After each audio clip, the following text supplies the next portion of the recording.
Notre marge, par contre, elle va être clairement dégradée par rapport à tout ce qu'on avait imaginé, parce qu'on a dû faire quelques arbitrages sur des trucs, des petites surprises de travaux comme d'hab, même si on est hyper calé sur le sujet.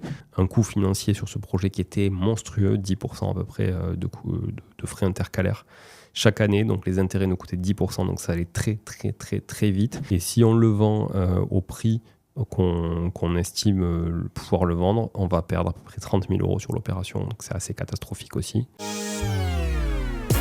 Bonjour tout le monde et bienvenue sur Money Tree, le podcast qui vous parle d'investissement et de finances personnelles au sens large et sans tabou. Salut tout le monde, bienvenue dans cette troisième partie du bilan à mi-année. Les deux premières parties ont été assez riches pour moi de conclusions, enfin, en tout cas de constats plutôt que de conclusions d'ailleurs. La première partie, si vous ne l'avez pas écoutée, on vous remet les deux premières parties dans la description de l'épisode. Première partie sur la partie podcast, studio d'enregistrement et création de contenu. La deuxième partie de bilan sur tout l'univers groupe Artae, voilà, notamment bilan un peu chiffres et humain. Et puis aujourd'hui, on va parler de bilan côté marchand de biens et aussi également bilan côté investissement plus patrimonial, constitution de mon patrimoine perso, puisqu'on est évidemment sur un podcast qui parle d'investissement et de finances personnelles, donc oui, on va parler de ça.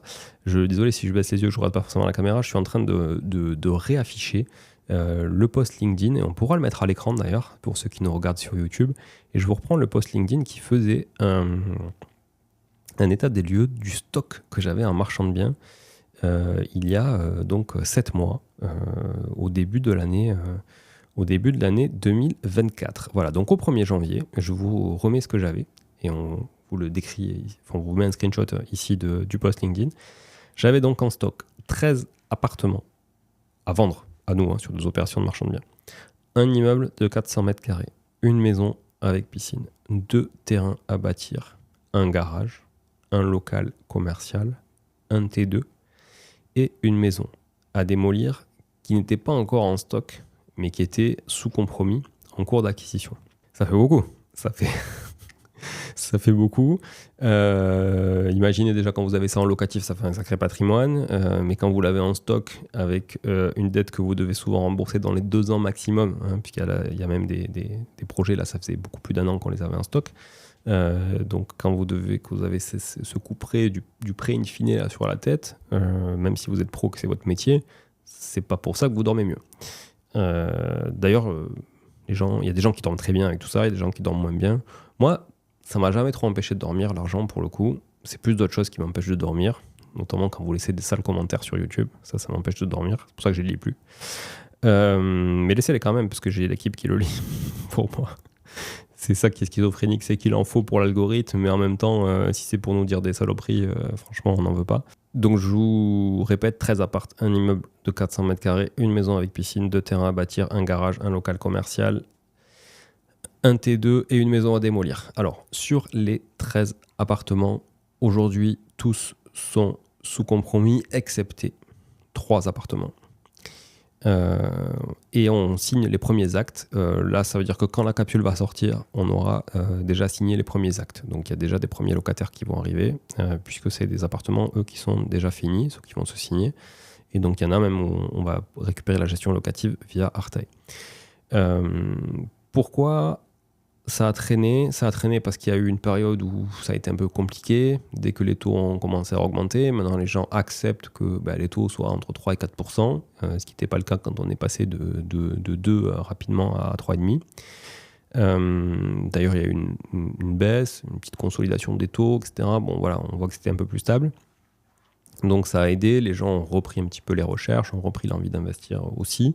On est marchand de biens, donc c'est vrai qu'on fait aussi les choses de manière qualitative, donc ça rassure aussi les personnes, les acquéreurs qui nous connaissaient de près ou de loin. Ceux qui ne nous connaissaient pas, il a fallu faire aussi le job.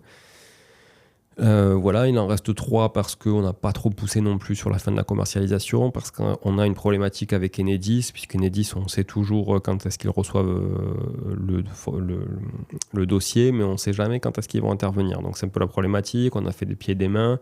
Voilà, là on a presque quasiment une date, on a validé les devis, ils nous ont validé les interventions qu'on avait faites, enfin en tout cas la préparation du boulot qu'on avait faite pour les colonnes montantes, etc.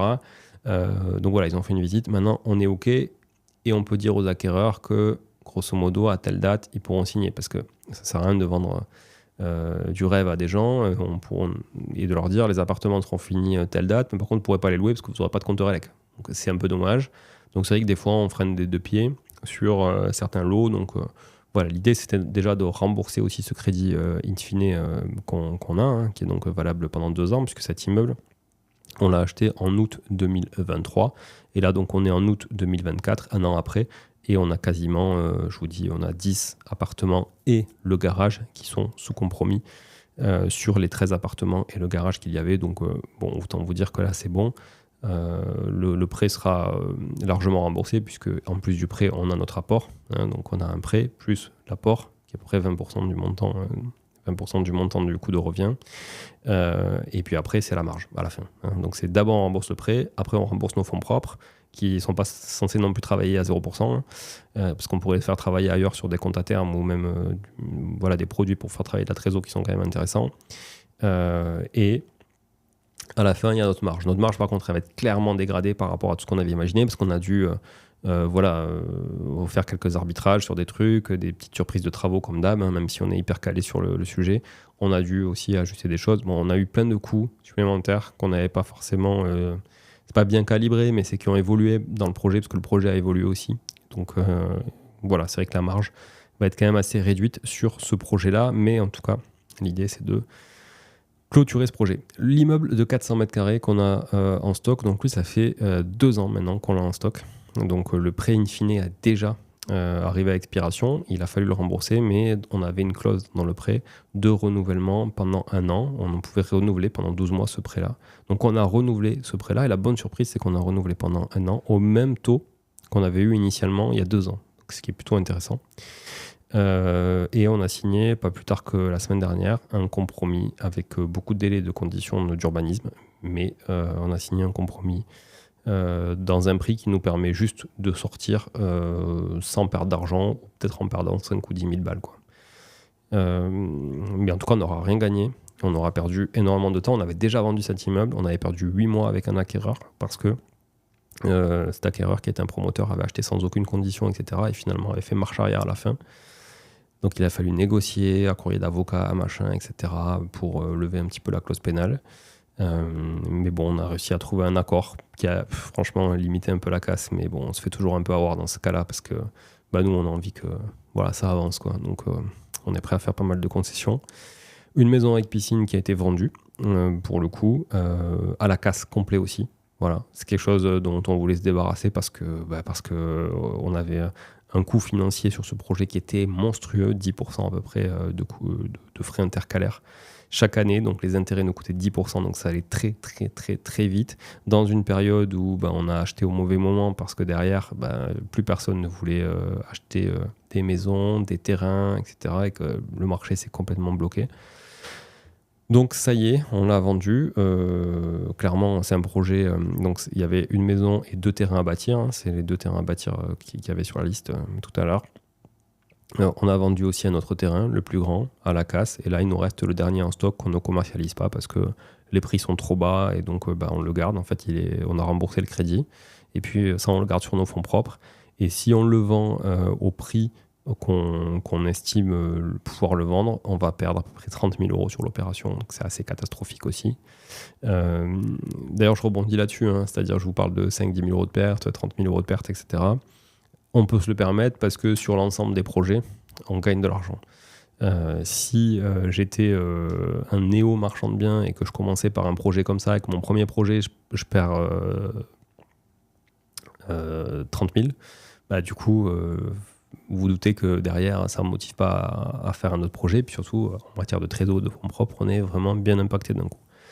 Donc il y a ça. Ensuite, le garage, j'en ai parlé puisqu'il fait partie de l'immeuble où il y a les 13 appartements. Donc ça aussi, c'est sous compromis, c'est pas un souci.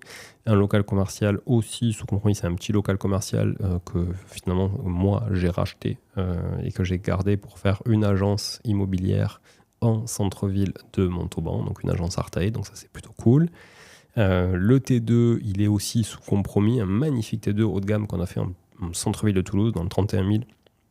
Très très beau, avec de la brique foraine. Je vous ai partagé d'ailleurs sur la chaîne YouTube des vidéos. Il y a une vidéo pendant le chantier où j'explique un petit peu le chantier. Et on fait aussi une vidéo, si elle n'est pas déjà publiée, elle le sera très très prochainement, une vidéo où on voit l'appartement terminé. C'est un très très bel appartement. Et puis, enfin, une maison à démolir. Donc, on était sous compromis sur cette maison. En fait, on est sous compromis depuis l'été dernier, donc depuis, je crois, juillet ou août 2023. Et figurez-vous qu'au moment où je vous parle, on est toujours sous compromis. Au moment où l'épisode sera diffusé, on aura peut-être acheté, mais on a prorogé parce que la personne qui est dans cette maison ne peut pas se reloger, malheureusement. Donc, on a essayé de l'accompagner pour qu'elle puisse se reloger, etc. Et donc, elle a besoin des fonds pour se reloger, mais tant qu'elle n'a pas les fonds, on ne peut pas se reloger, donc c'est un peu schizophrénique comme situation. Et puis nous, comme on ne savait pas trop où on en était par rapport au terrain à bâtir, la maison et compagnie, on n'avait pas non plus récupéré nécessairement tous les fonds propres pour pouvoir acheter cette maison qui était à démolir. Et puisque si vous démolissez la maison, ça veut dire qu'il y a un projet derrière. Donc on peut faire par exemple un petit collectif de 4 appartements, on peut faire aussi une belle maison avec piscine. On peut éventuellement juste le vendre en terrain à bâtir. On peut peut-être même, avec un bon maçon, au lieu de la démolir, reprendre par des micro-pieux, etc., toute la structure de cette maison qui a bougé en fait avec de la sécheresse, puisqu'on a des mouvements de terre, du fait que la terre soit très argileuse ici en région toulousaine, donc ça peut bouger. Donc voilà, on a cette maison qu'on devrait signer dans les jours qui viennent. Une maison sur laquelle on fera sûrement un aller-retour pour aller vite plutôt que de partir sur un projet de promotion ou quelque chose comme ça, parce que j'avoue que je suis un peu fatigué du marchand de biens. Je suis assez fatigué et l'idée c'est que en fait, après tous ces projets, clairement ce ne soit plus du tout une activité ni principale, ni secondaire, ni annexe pour moi, et que je me concentre vraiment sur le développement du groupe Artae en France et également à l'étranger. Voilà pour la partie marchand de biens. Côté perso, je suis en cours d'acquisition d'un immeuble sur notre SCI familiale de 4 lots plus un lot futur à créer. Donc, grosso modo, en divisant l'appartement du dernier étage, on peut en faire un studio supplémentaire. C'est une ville que je connais très très bien. Il est extrêmement bien placé cet immeuble. C'est une très belle affaire que je fais, à mon sens. C'est un projet autour de 400 000 euros. Et voilà, donc avec un accord de financement qui est plutôt aussi cool, sympa. On met des fonds propres, ça c'est certain. Voilà, mais je ne donnerai pas forcément le détail ici, parce qu'il n'y a pas que des gens bienveillants. Mais en tout cas, pour ceux qui me suivent sur les réseaux sociaux, sur Instagram notamment, je partagerai tout ça volontiers avec vous. Ou si vous me le demandez, pas de souci. Voilà, je voulais pas forcément acheter d'immobilier cette année à titre personnel, je voulais pas forcément en acheter l'année dernière d'ailleurs, finalement j'en ai acheté un l'année dernière, un beau T3 avec terrasse qui est un produit exceptionnel en centre-ville, et c'est ça que j'ai envie d'acheter. Et puis là l'immeuble, on n'avait pas forcément chez Artae de clients en face, et puis un de nos partenaires nous a amené ça. Le timing fait que ça matchait pas forcément avec les besoins des clients qu'on avait à cet instant-là, ça aurait pu à notre instant. J'ai dit let's go, moi j'y vais, parce que clairement c'est assez canon, et j'avais pas prévu de le faire, mais l'opportunité a fait que j'y suis allé. Voilà. Et puis côté perso, d'autres projets, des projets assez structurants aussi au niveau familial, dont je peux pas trop vous parler aujourd'hui, mais qui sont des projets plutôt très positifs, et dont je pourrais, j'espère, vous parler à la rentrée, ou en tout cas au prochain bilan. Voilà. J'espère que ces bilans vous ont plu, que j'ai pas été trop lourdingue, que ça n'a pas été trop chiant, mais voilà, j'avais envie de marquer un petit peu cette pause estivale et de se dire, tiens, regardons un peu en arrière. Puis moi, ça me force aussi à m'arrêter un petit peu, puis à me dire, ok, voilà où j'en suis par rapport à ce que j'ai raconté au début de l'année, et c'est bien comme ça de pouvoir voir un petit peu où on en est. Merci d'avoir écouté, je vous dis à bientôt, ciao ciao.